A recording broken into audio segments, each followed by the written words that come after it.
আমি কিছু হাদিস পড়তে চাই, কোন হাদিসগুলো পড়ে আমি বিশুদ্ধ জ্ঞান অর্জন করতে পারবো একটু পরামর্শ চাই।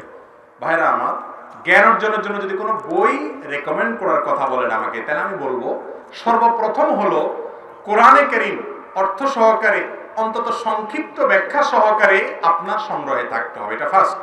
নাম্বার 2, হাদিসের একটা গ্রন্থ আপনার বাসায় থাকবে, কমপক্ষে রিয়াদুস সালেহীন থাকতে পারে আপনার বাসায়। আরো এরকম নির্বাচিত হাদিসের গ্রন্থ খুব বড় সড়ো হলে অনেক সময় অসুবিধা হয়, সেটা আপনার বাসায় থাকতে পারে। আগে এইভাবে কোরআনের তাফসীর পড়বেন, তারপরে আপনি যাবেন হাদিস, পাশাপাশি আর কি। হাদিসের মধ্যে আগে সহজ বইগুলো পড়বেন, যেমন রিয়াদুস সালেহীন, এরপরে যাবেন আবু দাউদ, তিরমিজি, নাসাঈ, ইবনে মাজাহ, তারপরে যাবেন বুখারী মুসলিম। আগে বুখারী মুসলিমে যাবেন না, আগে এগুলো দিয়ে উপরে যাবেন।